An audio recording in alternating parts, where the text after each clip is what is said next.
Finally on. Yeah, you're finally on, Derek. Welcome. We are live here for another episode of Bored and Annoyed. The usual cast of characters, me and Home, and we are joined today by Derek from Poolside Podcast. So, Derek, before we even hop in here, where can everybody find you? What's your show about? What's the deal? We mostly talk about metal and alternative music, and you can find us on Twitter. We mostly post on there, and then also on Facebook and Instagram. Perfect. So you didn't give up that Facebook profile. I remember your posts about, nobody pays any attention on Facebook, so I'm just going to dump the thing. Is that didn't happen? We still mostly do. Yeah. So do we. That is the worst spot though. But anyway, we have another bad movie to talk about today. But I have been forgetting to play this, so let's start the show.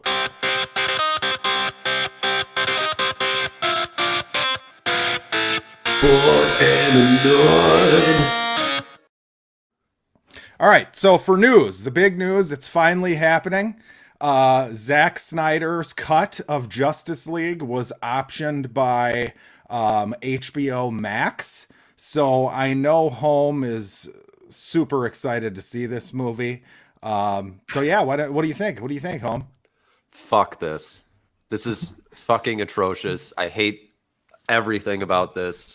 I mean, Jesus Christ, he made fucking Man of Steel, completely changed who Superman is as a character, and then he ruins Batman and Batman versus Superman, makes one of the most nonsensical stories ever made. And then they're like, oh yeah, third time's the charm, right? No, I don't care how fucking bad the Joss Whedon version is. There's no way that like a Zack Snyder, pure Zack Snyder version is going to be like, I don't know, more coherent or more faithful to the character. I don't know. I can't imagine it being better. I just can't. Yeah, from what I understand, they're not like bringing in the actors to film any like parts that would have been left out. There's no way it's a finished movie. Now, Derek, I don't know. Are you a superhero movie guy or what's Absolutely. Your, Absolutely. Okay, so do you like the DC movies at all, or you're No, I would consider myself a Marvel shill just like Alex. Okay.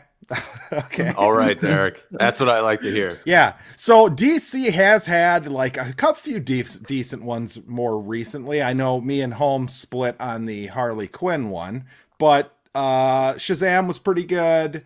Wonder Woman.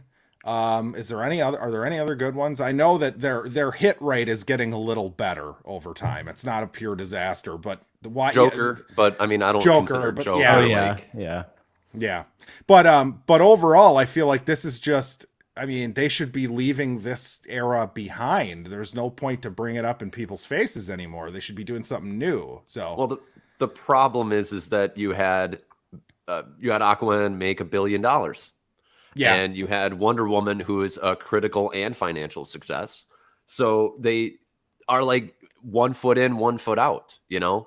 And yeah, right. Like Harley Quinn and whatever the fuck that was called, like, yeah, that bombed and nobody was really interested in it. So they're still very all over the place. And Shazam, like, I think barely broke even was the idea. Like, they're working on a sequel, but it barely broke even. So yeah, I'm kind of with you. Like, I mean, you're doing the Robert Pattinson Batman, like Joker is getting a sequel. Like, can we focus on some of these other ones and just leave this sort of like Martha behind? Right.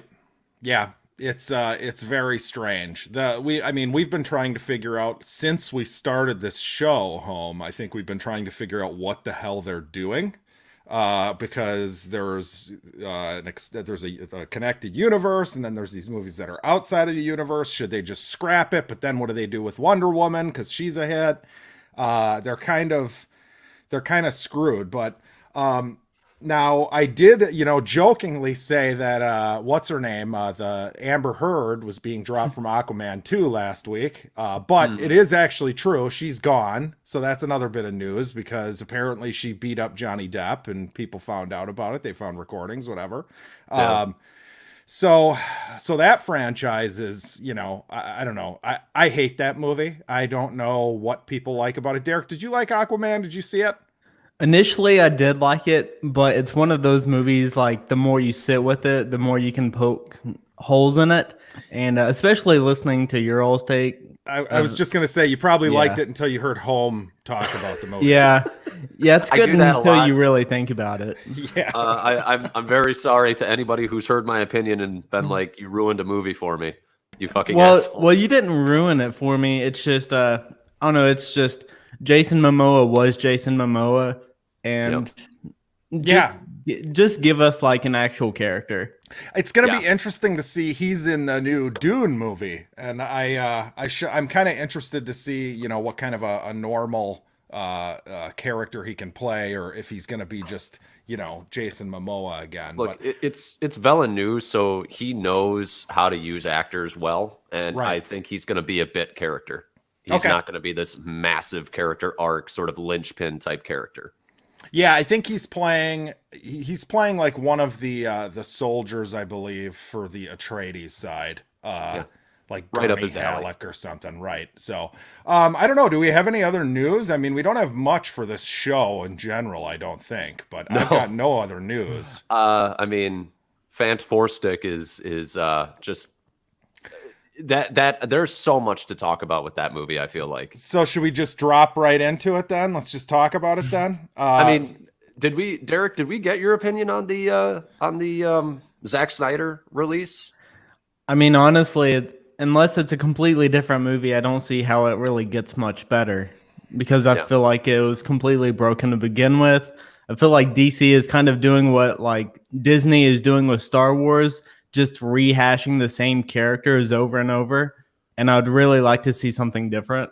Yeah. Well, hey, and thank you, Home, for being the good co-host who remembers to involve our guests, you know. Well, I'm interested to hear what other people have to say, because there's definitely like the Snyder bots out there who just fucking love and think he's like the second coming of Jesus. And then there, I think, are the sane people who are like, nah, he didn't understand Watchmen. Like, yeah, that movie is entertaining, but it misses like the whole point of the comic. And he kind of did that with Superman, and like he doesn't really understand some of the things that he creates.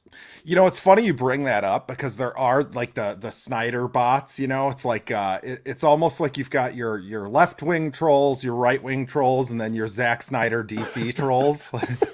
Because like it's got to be, I would imagine that it is a extremely small portion of the population of people, even people who like DC, who are out there acting like assholes. And I think that's kind of how it works on the internet. You just have a small little crew of people that ruin it for the whole bunch, you know. So months and months ago, there was a like we're gonna go and stand outside like the studio, and we're gonna protest, and we're gonna have banners. I think like literally 9 people showed up. Yep. Right. So I mean, that's, you know, lets you know. I mean, this is gonna do well though, I think, because for HBO Max, you mean? For HBO Max, yeah. Because I mean, in quarantine with nothing new coming out, it's a superhero movie in a time where there's no blockbusters coming out at all. Now, it isn't coming out till next year. Oh, is that what it is? Okay. 2021. Okay. But either way, I think they've got all these unfinished special effects. That makes sense. Yeah, I suppose right now is a good time to do it if you're going to waste the time to do it, right? I mean, I did see that they are still, and I'm glad we kept talking, because there was one more bit of possible news, is apparently they're still planning on releasing Tenet in mid-July. So I saw an article, AMC is basically going to set it up so if you buy tickets, you have to buy them up front. You have to buy your tickets online, and then I think it's going to be like a checkerboard pattern in the theater. So that's what they're saying. I think locally here where we're at, Marcus is doing something similar. But it sounds like they're starting to talk about opening movie theaters again. So Tenet, we might actually get to see on time. Everything else is going to move. But I was going to say, I heard it's still going to be coming to theaters, but they're not sure if it's going to be July. Yeah, so they're trying to get it out in July. I think Christopher Nolan is like pushing his ass off to get it out in July. Hopefully it does. I still think you're going to have to put it on like 8 screens at every theater though. which will be interesting because there's going to be nothing else out. It's basically going to be the Tenet Plex over at the local. But yeah, I don't know. Derek, how many movies do you go to a year, Derek, out of curiosity? Let's see. So if the average person goes to like 4 or 5, I probably want to say probably 9 or 10. Okay. So you're like a one a month or something around there. Right. Type. Okay. Yeah. So, are you, like, this is a good question for us to ask you since we have you here then, since we're like 4 times a month or whatever. Right. Are you excited to go back to the movies? Are you nervous to go back to the movies? Like, where are you at as far as your thoughts on going back to the theater? Because obviously, like, the second it opens, I'm going, I'll probably be the same way. I do miss going to the movies and just the whole experience, because that's what it is. I mean, you can watch anything on your TV in your living room, but it's never going to be the same experience. There's a lot of movies that I like that I wasn't born yet for that I wish I could have seen on the big screen, but I'm really curious to see how they're going to do things because I feel like some people will get upset that they go with a friend or a family member and they won't get to sit like right next to that person. So I feel like movie theaters may run into that problem. That's an interesting question. Like, are they going to checkerboard it literally every seat, or is it going to be groups that you come with can sit together? Because you would think that if you and your significant other, you live together anyways. Right. Why, you know what I mean? So that's one of those ones that makes sense to me. Like, if you're buying tickets and you're buying them in a clump, right. Like they should have like sections that are, sectioned off. But sure. Yeah, you can buy them in a clump if it's 3 people and you live together, whatever. It doesn't matter. Yeah, if you and the girlfriend were just banging at home and then you go to the movies and they're like, no, you can't sit next to each other. That's pretty illogical, right? Yeah. Right. Like, well, and one I was thinking of too, though, is there are not theaters, but restaurants that are open right now, and they're sort of like quarantining off sections. Yeah. And I saw this video of this woman who flipped out and she like sat. So you're going to get those people who are going to show up to the theater too.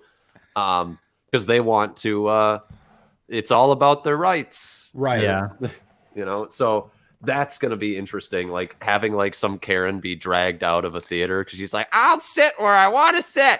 Yeah, that would not surprise me at all. And that lady, I'm assuming you mean the video of the woman who coughs in that guy's face. Is that the one Yes. you're talking about? Yeah. Oh my God, dude, that was horrible. But what's wrong? What's wrong with you people? There's like, a seriously. lot. There's a lot wrong with people. Unfortunately, is the issue. But anything else to kind of shoot the shit on before we hop into the fantastic movie that we watched this week? Yeah. You got anything, Nothing? Derek? Nah. I'm ready to go on this. Yeah. All right. Well, let's talk about it. So, Home and I have been discussing probably for 3 years now, at least, that neither of us had ever seen the Fantastic Four movie from 2015. With Home, especially being the Marvel shill that he is, it's rare would you say it's rare to miss a Marvel movie that's, even if it's not MCU? Yeah, I would say so, because even if I know it's going to be a train wreck, I'll still want to go and see how they fuck it up. Right. Like right. I did see Dark Phoenix in theaters, so. Oh God, yeah. And you know what? I'm gonna go ahead and spoilers on this. Dark Phoenix is way better than this Fantastic Four movie.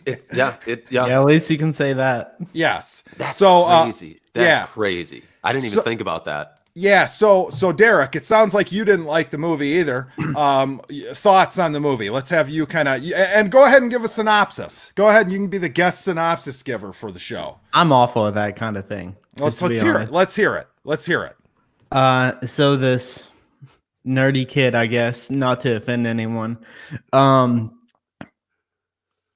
he gives his project at the very beginning of the movie.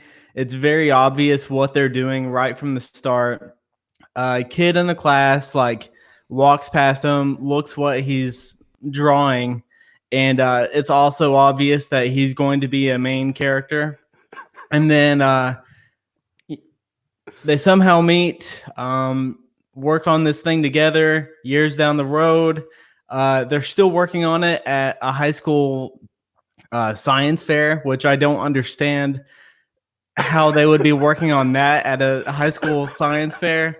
And then just from there, the rest of the movie is just the most ridiculous thing I've ever seen, and probably the worst movie I've ever seen. Holy shit. The worst movie you've ever seen? Yeah. Wow. Honest to God, Home, I was thinking about, I don't think that that's that big of a stretch to say that. It is fucking terrible. Well, like, go ahead. Sorry. I kind of agree. I could see why somebody would be like, this is the worst movie I've ever seen, because it's so it's so boring. It's so boring. Yeah. And like the characters are so non-existent, and there's like no arcs, and there's no heart to the movie, and there's nothing interesting that's happening. And it's another superhero movie that ends with a blue laser being shot into the sky, which at this point had been done to death already when it came out. Yeah. This is like, the character writing is so incredibly bad. Like, you don't even have to deal with the whole, like, how good of a translation is it from the source material, because it's such a bad movie in its own right before you even get to how faithful is it. Yeah, and obviously I'm not one on the faithful side. I don't know too much about the Fantastic Four. I don't know, if they were clever with the way that they tried to change it. Obviously they weren't, because the movie sucked. But to your point though about it, I wonder, you said it's not interesting. It's like, were they trying really hard to make it interesting though? Because it doesn't feel like a superhero movie. There's hardly any action in it. It felt like the first act was like an hour and 10 minutes long. Like it felt like nothing happened in the entire movie. And obviously beyond that, there were clear reshoots where the Invisible Woman's hair was like completely different. She had like a wig on. That's the best, because at least then where the reshoot is happening. Yeah. And that was like, it was so handy. And you could tell too that like they didn't want to be there because of the way their lines were delivered. The way their dialogue was delivered in this was fucking terrible. I mean, it was terrible. Well, and we can talk about like Josh Trank and sort of like the butting heads with the studio thing. Like, I guess he was a dick on set, and this has all been well documented for years. But like the thing that always gets me, and you said this to me in a text, was like, I don't get why he said that this would be like an amazing movie. It's shit before we even get to the reshoots. And I'm like, you're absolutely right once I started seeing it. But then also the thing that really kills me about him is like, so there's the anime Akira. And Chronicle has very sort of Akira moments in it. Like Dane DeHaan's character in particular, especially once he gets out of the hospital. That's very Akira. And then it's Akira all over again with Dr. Doom at the end, but with like the walking down the hallways and psionically like moving people and like killing people and bursting their brains and shit. And I'm like, dude, Trank, like, are you just redoing Akira in every fucking movie that you have? Like, can you do anything original? Probably not. It's probably not. By the way, Dr. Doom in this, what a joke. What a joke. Yeah, I mean, what's funny, Derek? I was just thinking about your synopsis. I don't know if there's much left to say. I mean, you can finish that. You just did the first like 25 minutes of the movie or whatever, half hour of the movie. That stuff feels like it could have been done in 5 minutes. And then we get basically an hour of them at the lab. That's like the movie. Yeah. There's I can only think offhand of 2 real action scenes. One being when Thing goes and finds Rex or Reed, and then when they fight Dr. Doom at the end. Is that the only 2 action scenes in the entire movie, or am I wrong? I feel like that's right. You kind of cut out on the first one. I didn't hear. Yeah, no, I was saying when he goes and finds Mr. Fantastic, Thing does. There's like a little woods action fight scene thing for a second. I feel bad because I was on my phone at that point, and I basically missed the whole thing. Well, that's the first thing that happens in the movie. The conflict is they basically build this thing to go to another dimension. Because the science fair, by the way, the other thing too, Derek, is they didn't improve that science project from the time they were kids until the science fair at all. It's the exact same project. They have done nothing new with it whatsoever. But yeah, they go to this other dimension through a science project, and Dr. Doom and Mr. Fantastic Reed or whatever, they're at odds. One, because Richards has basically stolen Doom's original idea and perfected it, and two, because he didn't steal it. Yeah, right. He just came up with it on his own. He was just a kid and made it work. Yeah, and then the other thing is, apparently there's some sort of romantic thing happening, I think, between Doom and the Invisible Woman. Yeah. Or he thinks there is. Yeah. I wasn't clear on that. So that's where the conflict comes. They go to the other dimension. Doom ends up being stuck there. And they come back, and then they go back. And that's the entire movie. Yeah. Well, there's a little bit more. They come back, then the military's like, hey, we want to use you as weapons. And then they're like, okay, we got to go back for some reason. And then they go back, and then Doom comes back, and then they're like, let's fight Doom because he loves his new planet for some reason. Yeah. Well, and Richards is doing globetrotting. He's like, he escaped the prison, and I don't know what his goal is exactly. And it becomes it becomes like a second movie at that point. It's like 1 year later, and you're like, you could have actually started the movie here, and it might have been an interesting movie. Yeah, and by the way, Comics on the Mind asks, the Negative Zone, is that the name of that place? I don't know if that's the name of the place. So there's the Negative Zone. They call it Planet Zero in the movie, which of course, like, God forbid we actually use anything from the comics at all, And that's what it's supposed to be, though. Like, it is from that lore. They had the Negative Zone. I mean, they're always doing wobbly woobly timey-wimey shit on Fantastic Four, so they could have done any number of different galaxies or universes or dimensions. But this is one where it's like, where do we start? Like, where do we start destroying this movie? Because, like, I could start scene 1 with the fucking kids, and it's like, what are you gonna be? I want to be the first kid that teleports, and you're like, what fucking kid says that? Also, I'm sorry, I've done it before. I'm going to do it again. Those kid actors were bad. Yeah, they were bad. And, I think it's kind of on the direction on Trank's part. But God, I mean, like, it's not even the kid's fault either. The dialogue is so stilted and not human.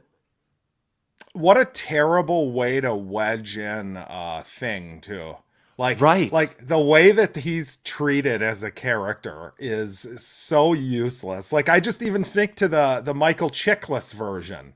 Yeah. Like, at least in that movie, every character had like their own little arc and like problem and conflict they were dealing with. Yes. It was like a real movie. In this, it's literally like, okay, well, we'll just basically have the main character put him in his pocket and carry him around the whole movie. I mean, that's the only thing he had to do. I guess he's the one who, like, accepts his fate when they all wake up, and it fast forwards a year, and he's kind of doing like all the military shit for the government. I guess that's his role in the movie. But how does that even tie loser back of a character? But it's like, how does that even tie back to, like, what even is his arc? Like, it's like, oh, he accepted his fate, but did he have problems accepting where he was in society? Like, what's his driving force? Like, it's like, oh, he has a bully of a brother, and then he meets Reed. And then they become Alex. Friends. Military. And then he breaks up with Reed, and then they get back together at the end of the movie. Yeah.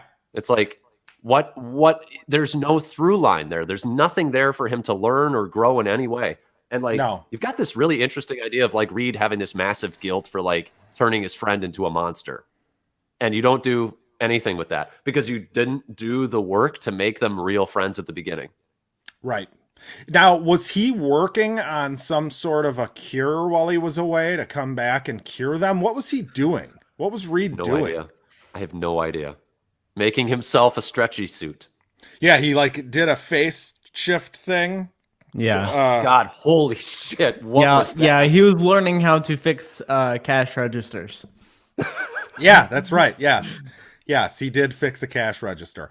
It felt very wannabe Incredible Hulk to me, that whole part where he's out. Yes. It reminded me of the Ed Norton ending of Hulk and what we would expect the way going into Avengers, what he was up to, that sort of thing.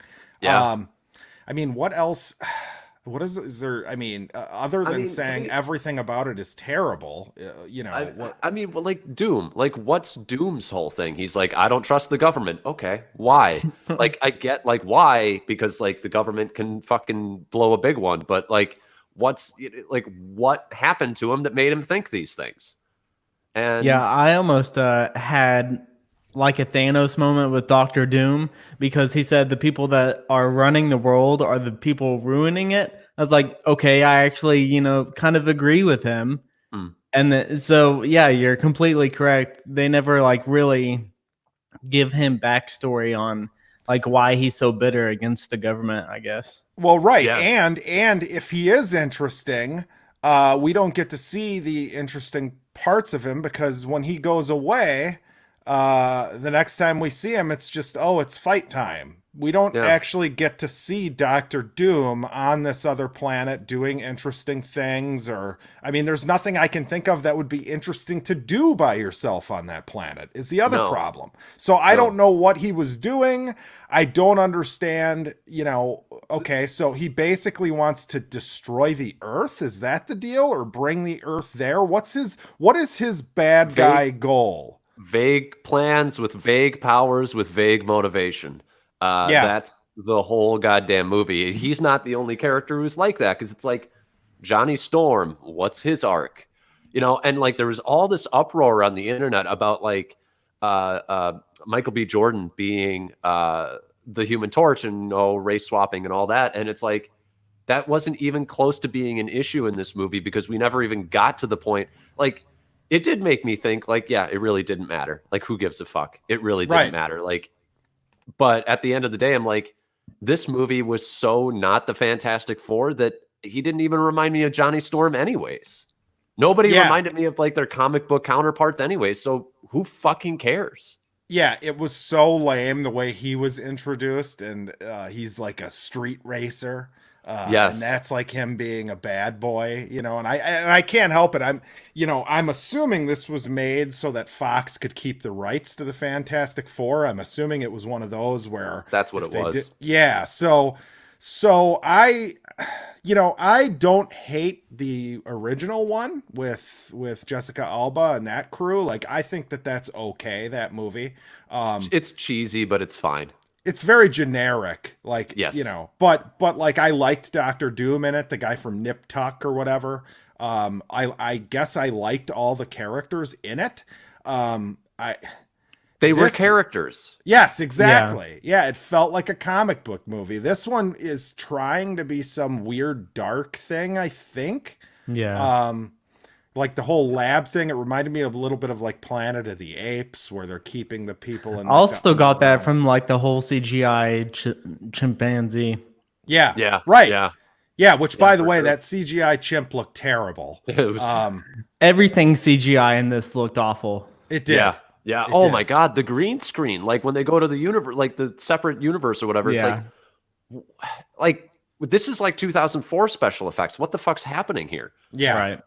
But like the other thing, and I wanted to ask you guys this, because I feel like Trank came out and he's like, I really want to do something like dark and like gritty and Cronenberg style. And I feel like the whole movie was centered around one scene, because he wanted to do one scene, which was the revelation of like their powers, like when they first get back from the universe and it's all the wreckage and the fire, like that bit. And then the bit immediately after where like they're testing on Reed. I feel like the whole movie was designed around those two scenes.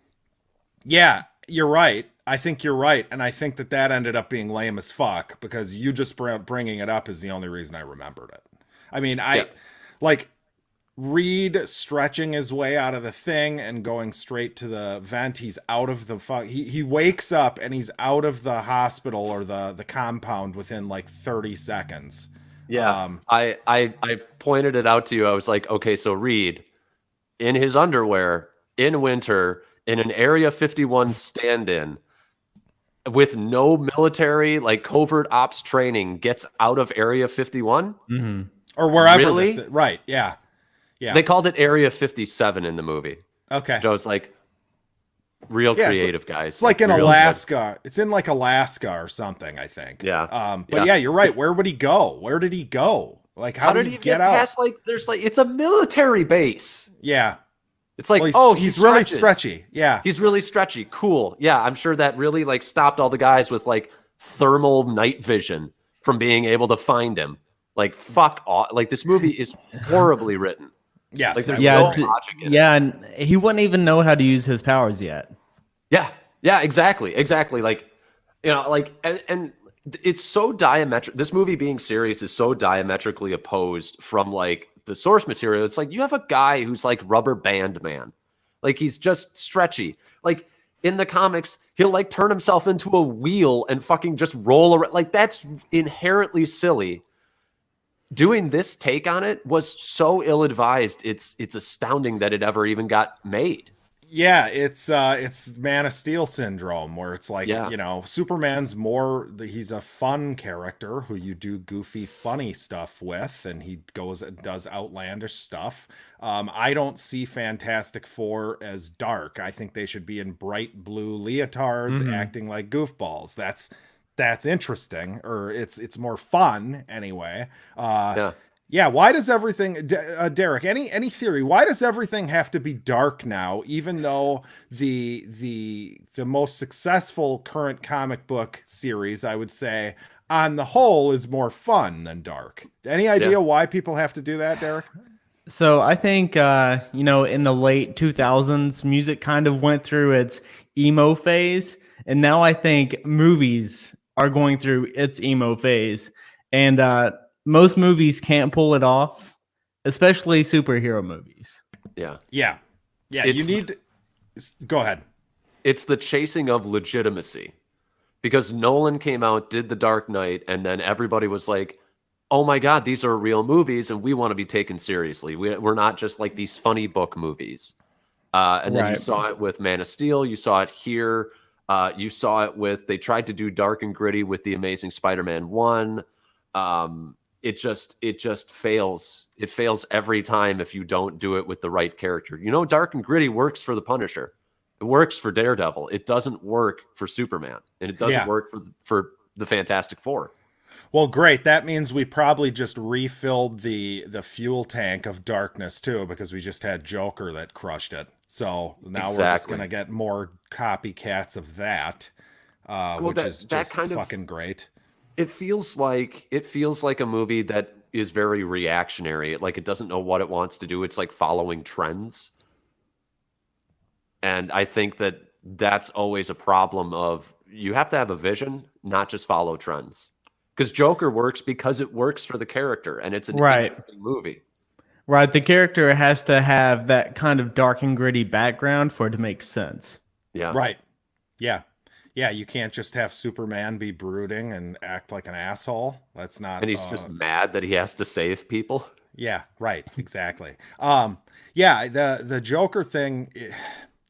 It's like what are we gonna see in the next few years? You know, coming from. I mean, Marvel has got their shtick. So they take Fantastic Four now, right? And X-Men. Yeah. Is that right? Yep. So hopefully they've been saved from being destroyed. But on the DC side, I feel like everybody's fair game to completely screw up. So we'll see what they do. You know what I don't understand, and I'm going to go on my comic book diatribe for a second here. Like, Doctor Doom is one, he's got like this great inferiority complex with Reed Richards, which is interesting. It makes their character dynamic more interesting.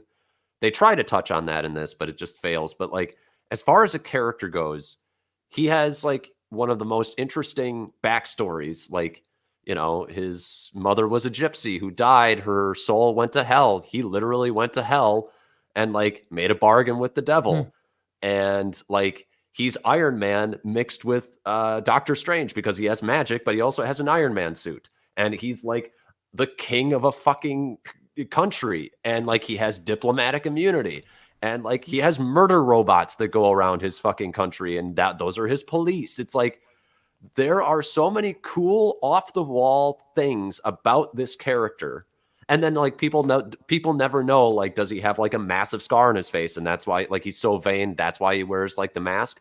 Or is he like horribly disfigured? Like that was a mystery for years and years and years in the comics. That's interesting. You don't do any of that. You're like, he's a hacker. Yeah. Everything you just said sounded way more interesting than what was actually in the movie. It's I mean, you took 30 seconds to explain that, and just go with that. Yeah, right. It's cool, and he was the inspiration, at least partially, for Darth Vader, like aesthetically. That's cool. Yeah, like Lucas came out and he's like, yeah, I sort of based him on Doom meets like a samurai was kind of like the idea. Yeah, I've always thought that he was one of the coolest looking villains. I would say he's up there as far as just the look of the character. And it's funny because I think about what we got in the movie and comparing it with like what you've seen of his, you know, in comics and the look of his character. And it's like, who the hell thinks that what we got in the movie looks like a good character? Like, he doesn't look interesting. He doesn't look cool. He literally he's a crash test dummy. Right. Well, like, and I mean, just like, look at him. I mean, it's a fucking awesome character design. And you have done something completely uninteresting and terrible with this character. So I'm always excited to see Doctor Doom, mainly just because of what he looks like. I've always liked the look of the character, so I'm shocked that they would make something so hideously ugly and uninteresting for a film. And just because you're making it to keep the rights, there's gotta be a decent Fantastic Four script that's been bouncing around Hollywood. There's gotta be multiple Fantastic Four ideas that people have. Look at The Incredibles. It's a family of superheroes. That's at its core. That's what Fantastic Four is. And like, yeah, they're superheroes, but they're also like these sort of like explorers / scientists. So that's where you get to do like a different angle with them. It's not like we're saving kittens out of trees, which is sort of the problem with like the Michael Chiklis ones, where like, you know, he's like stopping a fire truck or whatever on the bridge. Like, it's like, this isn't what they're really known for. Right. But it's like, yeah, you could do so many cool things with them, but you don't. And it's because people are ashamed of like the sort of inherent silliness of them. Yeah, well, that's too bad, because silliness is fun. So I, want to see silliness. But I don't know. Do we have anything else to talk about as far as this movie's concerned? Derek, you got anything else that you wanted to unload? I have one more thing. I thought it was kind of a plot hole. I'm not sure if the kid at the very beginning said he wanted to transport to another dimension. So I was kind of confused, like whenever he sends things, how does he know where it's going? Because how can you send something without like knowing where it's going? Yeah, and I think that was something. I think what they did was he thought that he was sending the item somewhere else on Earth, but he really didn't know where it was going, and he was getting the sand back from wherever on Earth the thing was going. And then that's why I thought it was funny that when they were in high school or whatever, that was still the case. They still didn't know where it was going. I'm not sure how. Did the scientist guy, did he know? He knew that it was going to another dimension. I think that's the deal. So I don't know how he knew that, but. So Derek, you brought me back to the beginning of the movie, which is where there are so many problems. One, that teacher who's like, this isn't science. I don't see any hard science here. And you're going to pay for the backboard. And it's like, really? This is the world. This is how stupid people are in this world. Right. That makes zero sense. It was a magic trick. Yeah, that made magic trick. Yeah, that made no sense. Like, logically, any person who saw that would be like, okay, it clearly disappeared in front of my eyes. Like, that clearly happened. even if it is a magic trick, how did you do that? I need to like figure this out. But I mean, it also made, I don't know. It just, to me, that was so incredibly stupid. And then this guy who's like this major scientist, like just shows up to like this fucking high school fucking science fair. He's like a genius, like scientist who's working on interdimensional travel. And he's like, I'm going to go to a science fair. Like, what? Yeah. Yeah, and by the way, I do need to make a correction. They did improve the trick in the science experiment in one way. I guess the addition they made was that they brought the item back, right? Yeah. But they didn't know where it was going. So I don't understand. Like, they just fucking shooting darts at a dartboard with their science project. They have no idea what they're doing. It doesn't make any sense. And yeah, Freddy from the House of Cards. Freddy with the ribs is the I think he actually passed away. Rest in peace to that guy. But yeah, he's kind of, they wanted to make him like the linchpin of the movie. But oh my God, it's just terrible. And there's so much wrong with this movie. There's really so much wrong with it. Like he meets Sue Storm and they have one of the most inhuman interactions as sort of like the beginning of their relationship.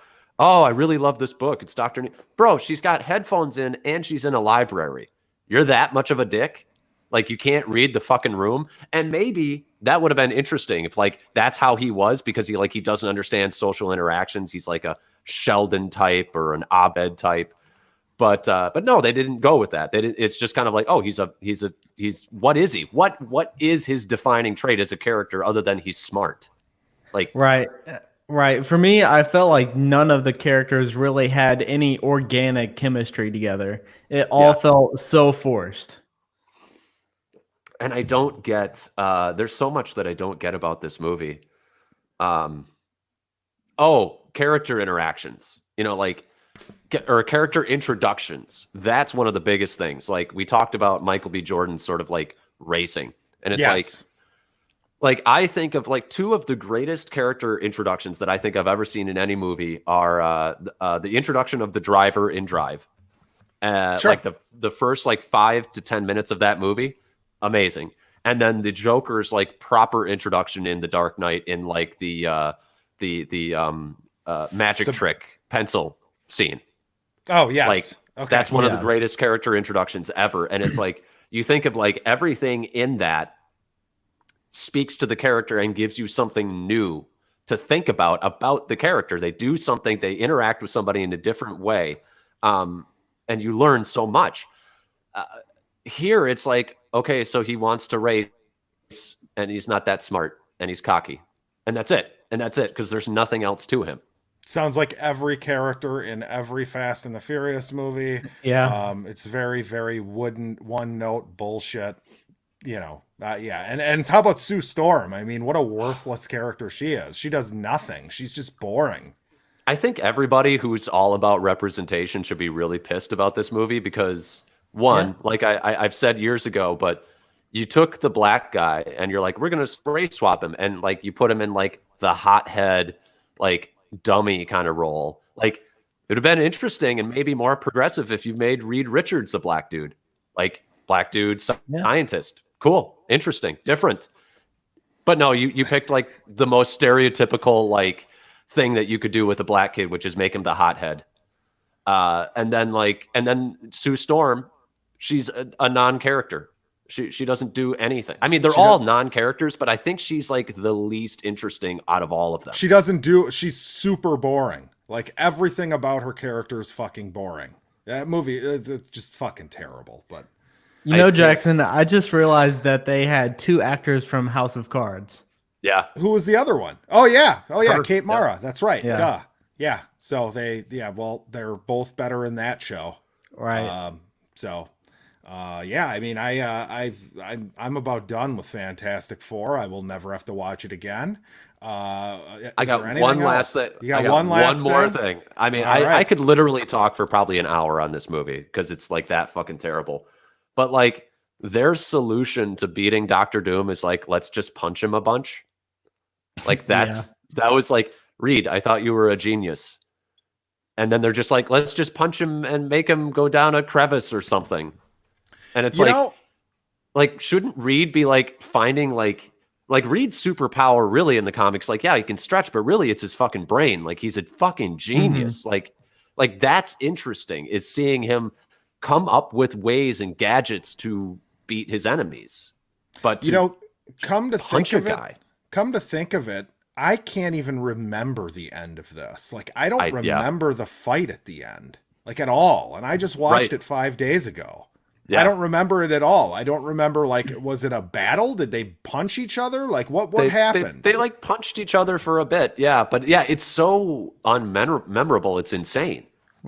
Yeah, I watched this last night, and when I woke up this morning, I had to ask my girlfriend, how did the movie end? Yeah, I don't all I remember about the ending is the they have the sting for the sequel, where they're all standing up there, and they like, you don't see that coming. Like the way that they name the team, it's just so telegraphed and obvious what's going to happen here. Yeah. Well, the worst thing was he's like, oh, it's pretty fantastic. Say that again. And it's like, it's so, it reminds me of Avengers 2, where he's like, Avengers, and then he's going to say assemble, and all the fans know he's going to say assemble, but the movie cuts him off before he gets to say it. And it's like, you really couldn't do anything. You couldn't do anything original with this movie in any way. Yeah. Right. This movie has so many cringe moments. It was awful. Yeah. Oh. Yeah. All right. One of the worst experiences of my life. I think I'd rather watch Batman and Robin than this. Would you rather watch Cats than this? No, me neither. Cats is pure devil fire. Yeah. Cats has double the Rotten Tomatoes score, though. I'm glad I've never seen that. Yeah, don't ever watch it. Unless they come out with that butthole cut that I've heard about. Yeah. But yeah, I guess going into shit we watched, I did want to share something kind of neat. I work for a company called FANT4STIC. We deal in cybersecurity.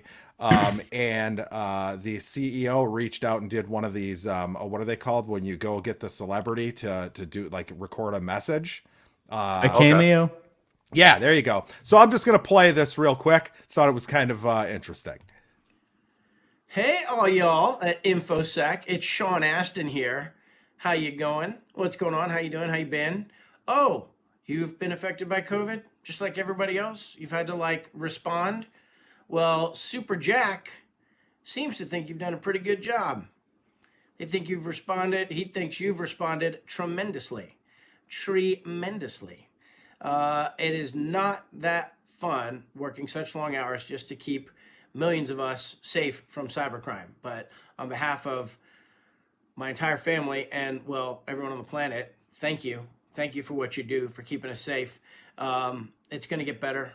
I know this because I have a crystal ball. No, that's not right. I know this because I have faith. Yeah, that's a good one. I know this because people of goodwill who work hard and sacrifice for each other always seem to come out the other end, even if it's with sacrifices. So I really appreciate all the sacrifices that you guys have been making. And hopefully you're finding your own way to be safe, not just but safe and healthy and eating properly and sleeping properly and yeah, just taking care of yourselves. Take care of yourselves. I feel like an old, my InfoSec people, take care of yourselves. Okay, this is a long pandemic. Take care of yourselves. Oh, it's my agent. I'll see you guys later. Be well. So yeah, I thought that was kind of fun. Was a little surprised that he went and did that, but yeah, he channeled a little bit of his Samwise Gamgee with, you know. Oh, needs to... be safe, Mr. Frodo. But yeah, shit we watched. Derek, we'll let you start. Anything you've been watching the last couple weeks? Mostly just Ozark. I came to the party late on that, and I absolutely love it. I'm midway through the second season, and you know, there's some comparisons to Breaking Bad. I had made a post a few weeks ago. I think you disagreed with that. It's better than Breaking Bad, which I still hold my ground on. No, it's not. It's not. But it is very good. It is very good. Right. And I'll be the naysayer who says I have like zero interest in it whatsoever. Yeah, you would like it though, because it is really good. Like just the characters, everything is about it is excellent.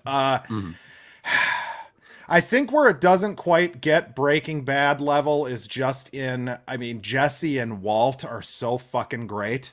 Right. I don't think it has that in the show. Overall, I think it's story that I like more, but like Breaking Bad has more of the character stuff that I can see where you're coming from, and that's where I like Better Call Saul more than Breaking Bad. Really? Yeah. Okay. I think it's much better.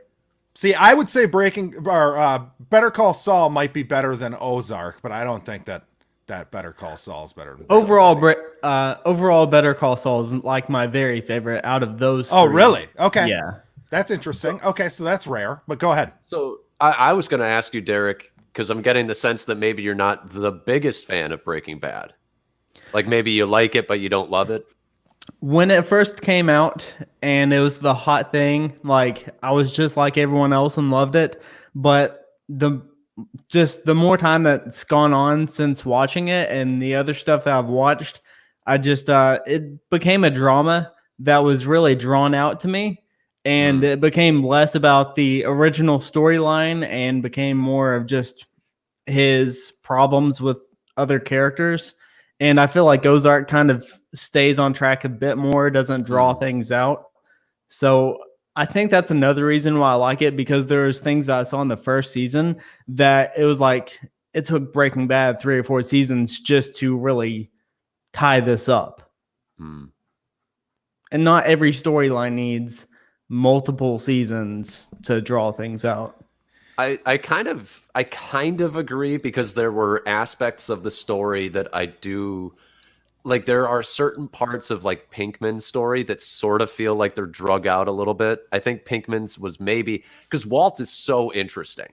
And Pinkman is interesting too, but there were parts in the later seasons before like he starts with the whole like getting kidnapped thing where I'm like, yeah, this was drug out. Like the Kristen Ritter, that's her name, right?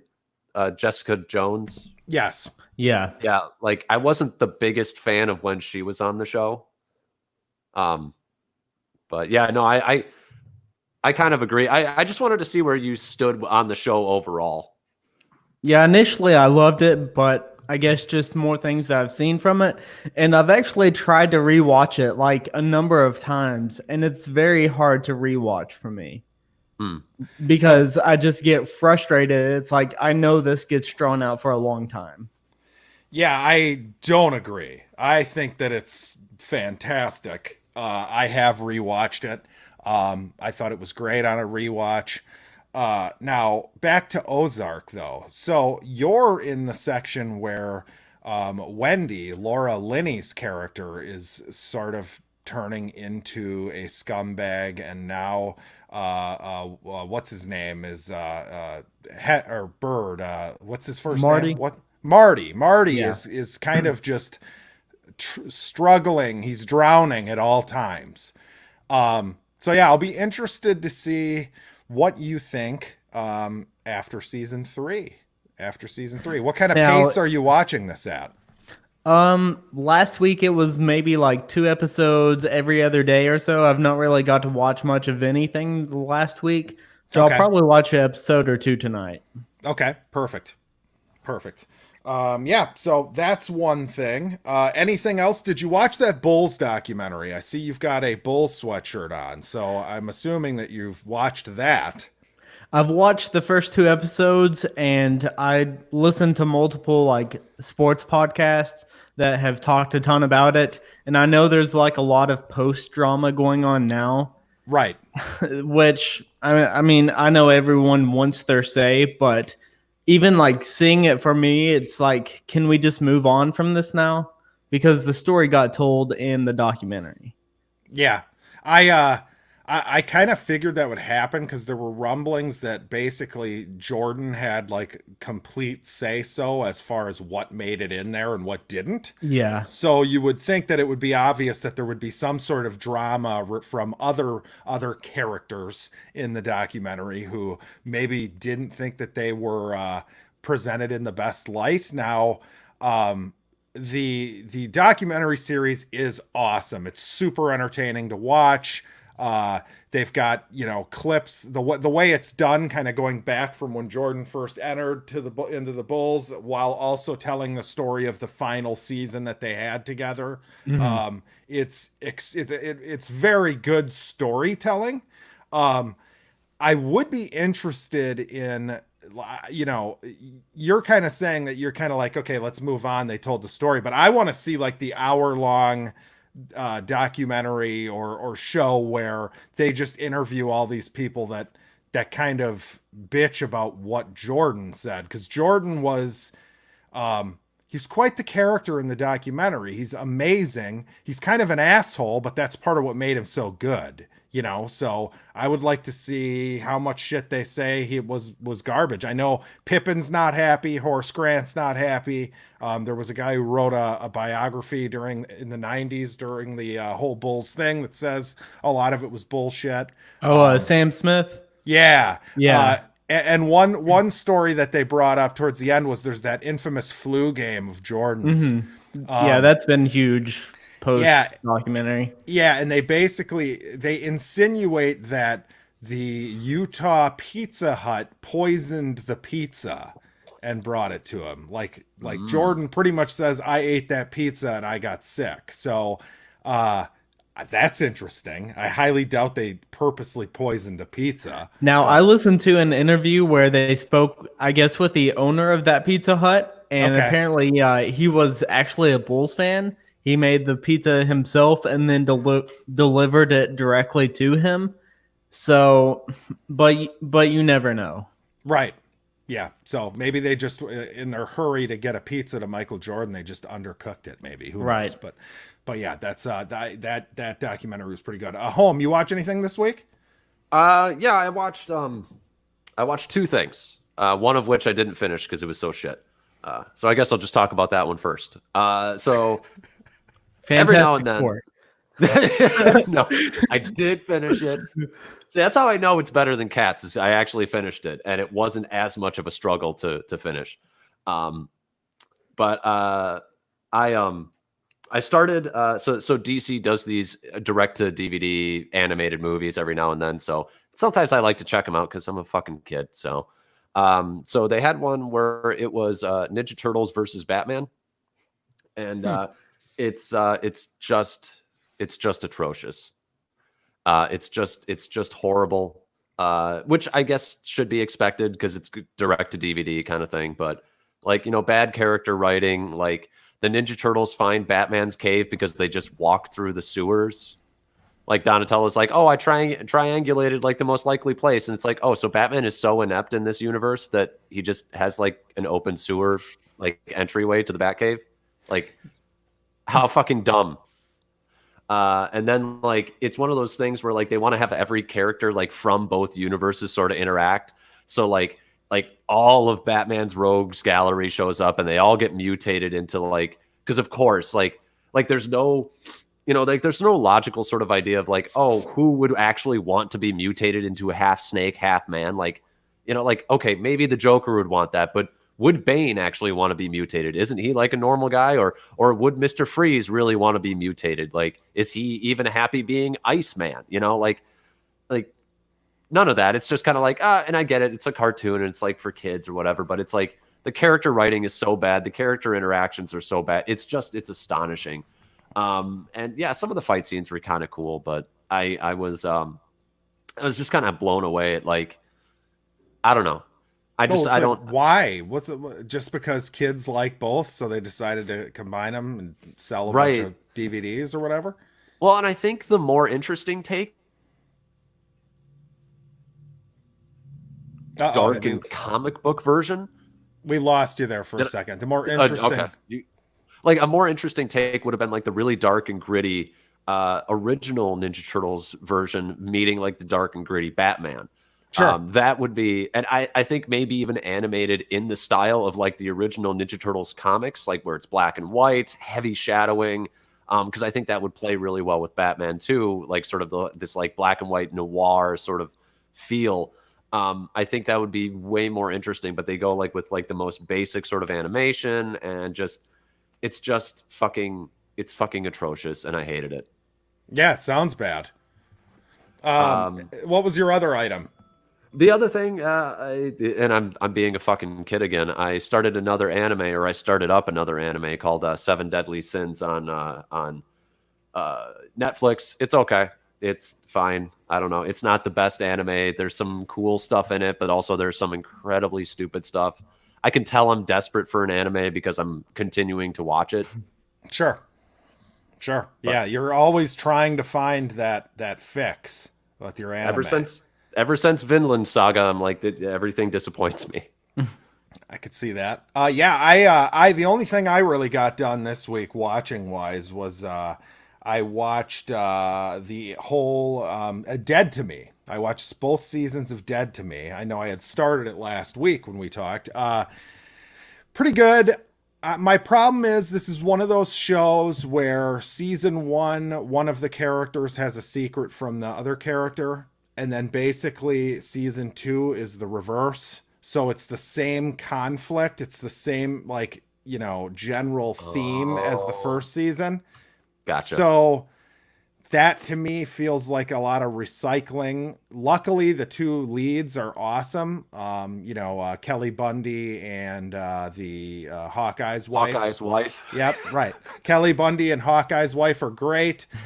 James Marsden is really good. I would recommend the show. It's emotional and all that stuff. Like I'm not going to sit here and act like it did nothing for me, but it was annoying the second season. Like everything that was happening was, first of all, like, no, you would get caught here. No, why would anyone ever do that? And the main thing being, so we're just basically doing the same thing over again, but you just reversed who's doing what to who. So that's, outside of that, it was pretty good, but I don't like the fact that they did that. I was kind of surprised at how much of James Marsden we got in the first season. Is he in a lot of the second season or no? Yes. Derek, have you watched this at all? I've not. I'm not really familiar with it. Okay, it's a show about these women. Basically, the premise is this lady's husband got killed by a hit and run. And she befriends this woman at like a group, like a therapy group, and right away in the first episode you find out. So I'm going to go ahead and spoil the first episode for you of the show. But basically, the woman who's befriended her is the woman who hit her husband. I figured that. Yeah. Okay. Yeah. So they do a thing with James Marsden now. And you can take your headphones off if you don't want it spoiled, Derek, or if you don't care, you can just listen. But they do it at the end of the first season. If you remember, James Marsden got killed. I do. That's why I phrased my question that way. Yeah. So the James Marsden in this season is his twin brother. Who has the opposite. Now, I know, but season 2. I'm out. No, I liked him better. In this one because he's the opposite. It's so fucking lame. Right, it is fucking lame. But he plays basically. Holy shit. So the main James Marsden was an asshole. This James Marsden is like a really nice guy. So that's where they do the thing. But they kill him, and do they use that as like an excuse? Like, is he now like filling in for his brother so they can like get away with the murder? No. It's just a shitty way of like having James Marsden stick around. Yes. Which luckily for the viewers, I like James Marsden, so I don't mind having him around. But you're right, it is lame as fuck. When it first happened, I was like, oh my god. But it's fine. The bigger problem for me is that all you did was now, instead of Hawkeye's wife holding a secret from Kelly Bundy has a secret from Hawkeye's wife. Right. So That's where my problem with the show comes from. But overall, I'd still say it's pretty good. I'm interested to see what they do in the third season, because the way they set it up, it doesn't seem like there's going to be a way for them to do that again. It's going to have to be something completely new. So I'll be interested to see if they pull it off. Well, like to me, like the title, like Dead to Me, like, yeah, her husband's dead. And right. then, like, there's some issues there in their relationship. So, like, that's a dead to me thing. But then, like, also, like, oh, you're dead to me, because she finds out about, like, spoilers. She finds out that happened and that she did kill her husband. And so, that's a thing. And so it's kind of like, that's the main crux. Like, I don't think the idea is like somebody keeping it, like, that's not the main crux of the story to me. It's about the idea of grief and vengeance and forgiveness and all of that stuff. And it's like, if you can stick to those themes and do that with the characters, you can actually have a long running show. But if your thing is, oh, there has to be a secret, it's like, okay, well, you're fucked yourself, because it just becomes predictable, because you've decided, you pigeonholed yourself into an idea of what this show is. Right. Yeah, I would agree. But so I think that's it. I mean, you guys got anything else? I guess Poolside, anything new on the horizon for your show? Anything like that? Right now we're doing stuff like Artist of the Month, picking one artist every month that has a new album coming out, doing a discography review, just to let people know, like, if they've never listened to the band, we're kind of on the same journey. So that's been a lot of fun. And then next week we are doing something called the Elite Music Draft, which is basically like creating our own super group. And it's just something fun to do. I like that. There you go. You got some previews as to who might be in your super group? Got like a little teaser? I'm actually pretty unprepared right now. My co-hosts are the ones actually more prepared than me for once, so I've not made mine yet. But that's pretty much it going on right now. And I just wanted to say, Home, you are going to be missed on the show. I've enjoyed listening to you the last 2 years, so best of luck with what you have next. But it's been fun listening to you. Thank you. Yeah, obviously coming from someone that doesn't actually know him, I mean, people like me are like, God damn, good riddance, Yeah. Yep. But yeah, thank you for coming on. It's been awesome. Yeah, so next week, Home, we haven't really figured out what we're going to do. It's episode 99. I say we just wing it and figure it out.